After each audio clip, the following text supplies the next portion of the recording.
So welcome back to DHAM DIY. In the following video, I'm going to be showing you what to do after the city puts their meter box or your water tap on your property, right? Where do you go from there?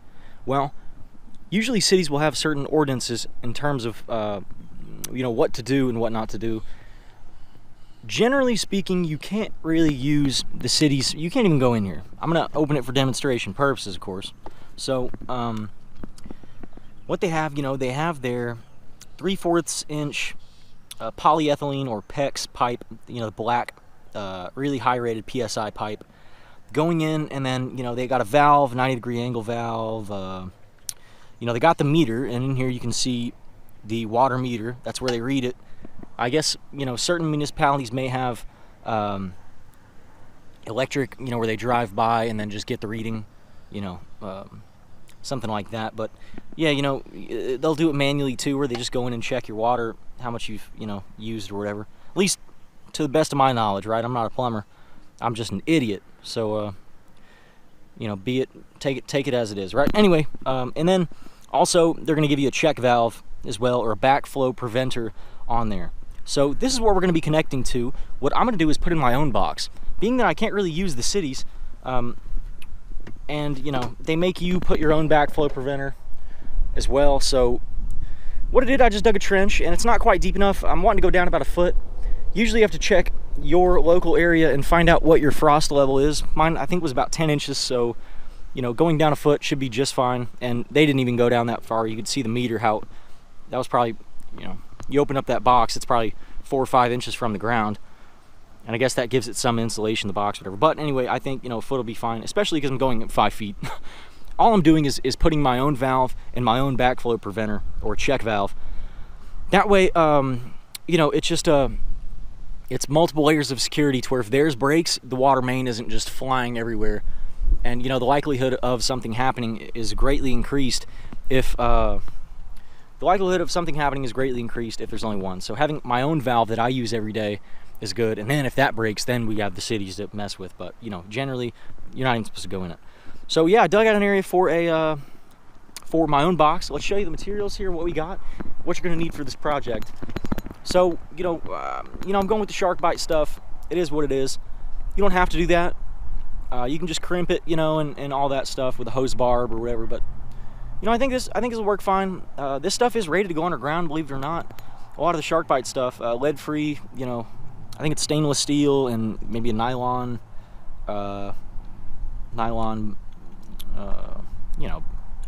gasket in there or whatever. So we're going to be attaching this to the cities, right?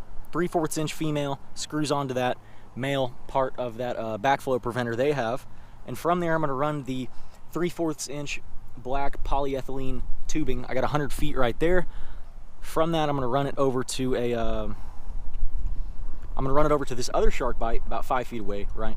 And I have 2 of these, by the way, because I'm doing it on 2 different properties, right? We just bought that shed property. Hallelujah. It's going to be great. So I'm adding, I'm putting a box on that as well. That way, I just want to be able to use my garden hose, and we'll talk about that in a second. But yeah, so you run from their box over to your box, and then from there you connect your own valve, right? So we got my own valve, and then just a hex nipple, right? 3/4 tongue twister. So you're gonna put that on like that, boom, and then I have a little flapper valve. I don't know if that's code, but they have a valve as well. So they have a backflow preventer, I should say, as well. So I don't think that's gonna be any problem. It wasn't exactly like theirs. This one you can clean out as well. From what I believe, you can just take the whole thing apart, and if there's anything, usually the city, from time to time, you're going to get some gunk coming through your pipes, just the way it is. So being able to take this apart was pretty important for me, and I don't know if you can with the one like you saw that the city had. And then I have a male to 3/4 like garden hose 3/4, right? So just screw that on right there, and then I'll be able to attach my hose and water my stuff, And in the future, all I got to do is take this out, and then I'm going to replace it with one of these, right? And then I can put my shark bite and go down 100 feet and put another, spigot, or run it into the shed or the house or whatever. So yeah, that's all you need. And in terms of tools, you got to have some Teflon tape, right? Is that the, code option? I'm not sure. Little tool to take apart the shark bite 3/4. you know, I think you just put it on there like that, and then you kind of pop that thing out of there in the event you mess up or something. I'm sure a needle nose will work too. But anyway, so we got that. A couple pairs of, you know, monkey wrench. Actually, I thought this was pretty interesting. So it's like a monkey wrench, but it's got a little hex. I just bought this at the store. Thought that was pretty cool, you know. So you can grab on there really well. You get a really good grip, and it's got a button too where you can, you know, go out and yeah. Compared to the conventional, you know, is what it is. And you know, you're gonna need something to cut that polyethylene. So there's certain ways to cut pipe to where you don't end up messing it up too bad. So I'll show you how to do that as well. And yeah, this is, you know, the thickness of that pipe. It's pretty rigid stuff. It should be definitely good for however many years it's under there. It's about the same stuff the city used, so I don't see why they would have a problem with that. And you're gonna need a box too, so you're gonna want to get you a water box. Yeah, I'm gonna go ahead and dig everything out, get it started, and I'll show you how I'm connecting it. A lot of people would recommend doing when you're cutting it is to, like, you know, get it down, and then you know, do the rotation thing to where you cut down, rotate again, and kind of snap it off. Especially PVC. I don't know if that's so much with PEX, but you know, for me, I think I'm just going to do that, and that looks pretty good to me. But just, you know, thought I'd tell you the rotation method if that tickles your fancy. Now, so here we got my water box. It is a little bit elevated out of the dirt, but I want it that way. Otherwise, it gets kind of hard to see, especially when the grass is high, you know. And I am planning on having this all landscaped in the future, so I want it a little bit higher off. Am I gonna have to weed eat around it or something? Probably. But I'm gonna end up mulching and stuff, so I think it's an idea to have it a little higher rather than too low and then having everything fly in there. You know, so I got a foot deep trench.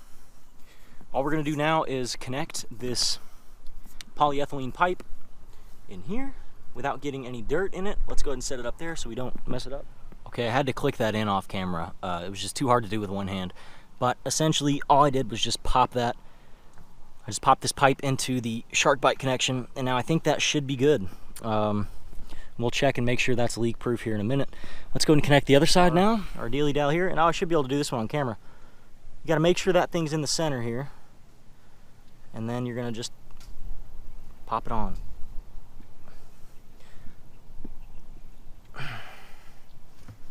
Let's check it and see if that's on there good. Well, a little hard to do with one hand, isn't it? Let's see where we're at now.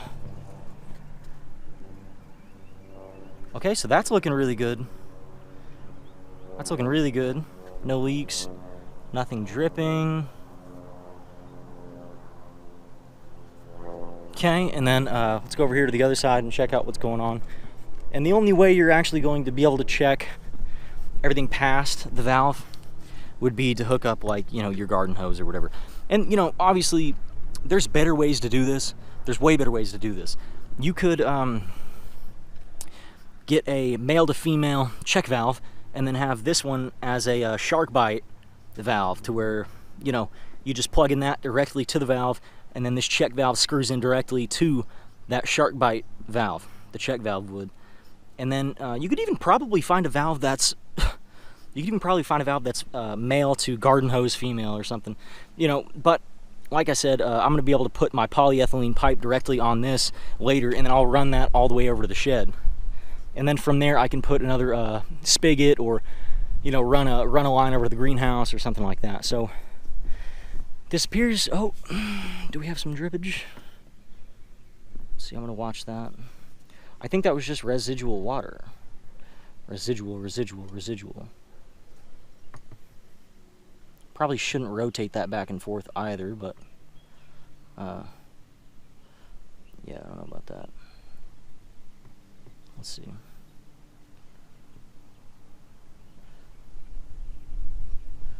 Yeah, I think my hands are just wet. I don't really think that's leaking. No, that doesn't appear to be leaking. But let's move the piece of wood over, like so, and then leave it there, and let's see if a mark, you know, is on the wood, right? Because from then on, we'll kind of know.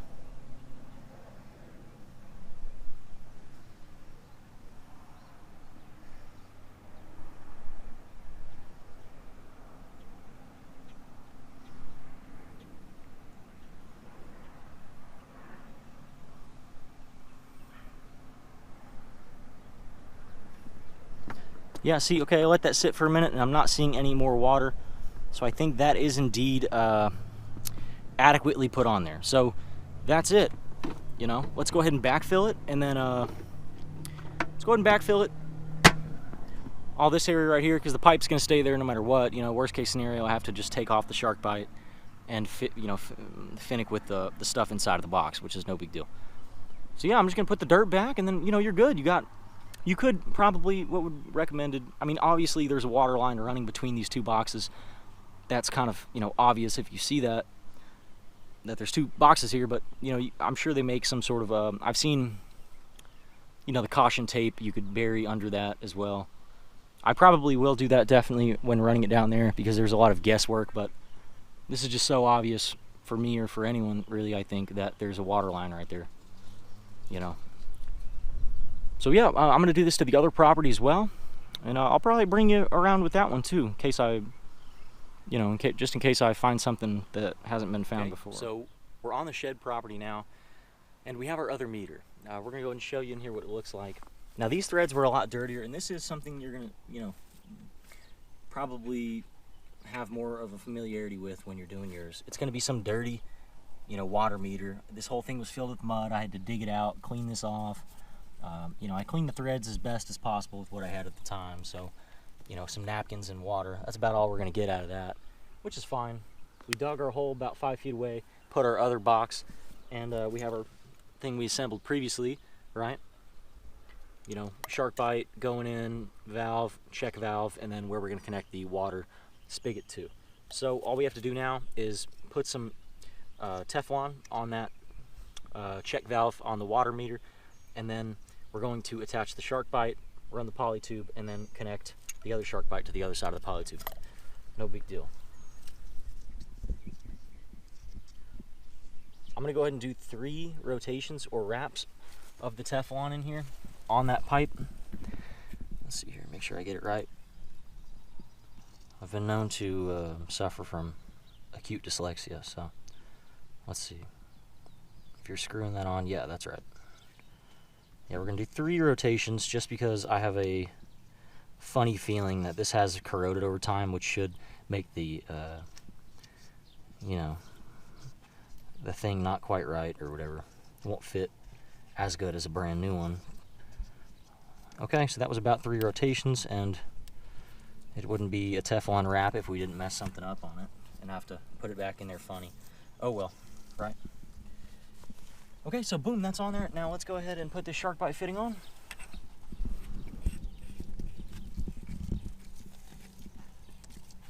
And it's gonna put up a fight. Let's go ahead and get our vice grips, or monkey wrench, or whatever you want to call it. Okay. That's not surprising at all. This is spinning in there freely.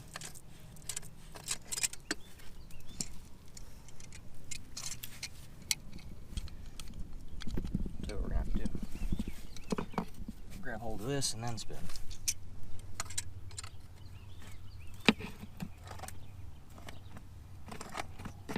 I made the mistake last time of putting it way too tight, but this one we won't make the same mistake. Okay. That's okay. Yeah, you might not be able to see that. It might be a little too dark, but so we just put the shark bite fitting on. Now we're going to go ahead and get our tape measure and measure the distance from inside of this box to the edge of that shark bite. Of course, making sure, well, here we go.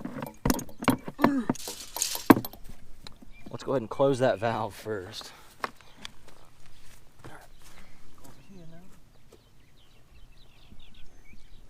Turn on the water.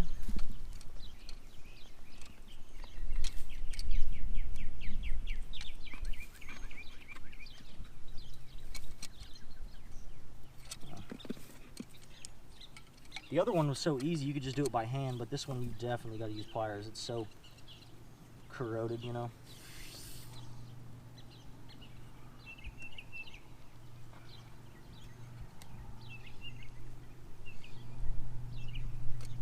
Okay, that's not full bore, you know, not full force. Let's go ahead and do a little bit more.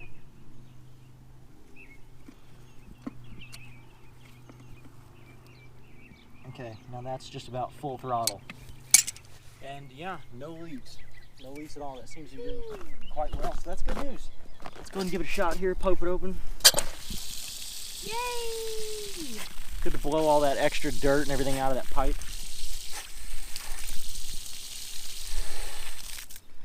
Always good as well not to slam that valve closed when you're closing it. You know, you really should kind of go at it easy, otherwise the water hammer effect, you know, all that good stuff. And that's the reason also why you wouldn't necessarily want to, like, I think this pipe's rated at like, what, 250 PSI? Yes, the pipe, the water pressure is not 250 PSI, but when you slam something closed like that, that water hammer effect is going to be, you know, acting incredible amounts of force on that pipe, probably close to 250 PSI. I mean, I don't know exactly, but there's definitely a massive pressure spike when you do something like slam the valve closed, which is why black poly pipe, right? Instead of the other PEX, you know, the blue and, you know, white and red and all that, that's probably rated a lot under, I would think. But anyway, you get the gist. I'm going to dig this box closer, and I'm actually going to leave this sitting down there overnight, you know, to make, oh no, it was just some residual water dripping down. I thought we had a leak. I'm gonna leave that overnight, and that way we'll know for sure whether or not these are leaking. Okay, so I went ahead and just dug that box closer. I just wanted to mention something. If you're ever digging, make sure you're filling in the hole on the same day that you're digging the hole. All these dirt clods pretty much solidified, right? I mean, they turned into like rocks, so now I can't fill in and make it look good. Now I gotta wait till it rains, or I guess I could saturate them, but then I'll have water in here and all that good stuff. So yeah, guys, just, you know, something to keep in mind, right? If the dirt's real dry, you're not gonna be able to fill it. I hope you enjoyed this little, you know, plumbing episode. I'm not a plumber, I'm an idiot. I'm gonna go ahead and out there and, you know, just put that out because someone's gonna say, you didn't do that right. You know, I urge you actually to criticize me. If there's anything here I missed or anything I did wrong, obviously I used too many fittings. There's easier ways to do that, and I mentioned that. But, you know, if you see maybe, hey, that's not the right polyethylene, or hey, you know, shark bites, mine rotted out after 5 years in the ground, make sure, you know, just, you know, helpful stuff I would prefer. But, you know, yeah, I'm going to be trying to do more of this stuff, electrical, plumbing, you know, all the good stuff. So stay tuned, keep watching, and we'll see you next time.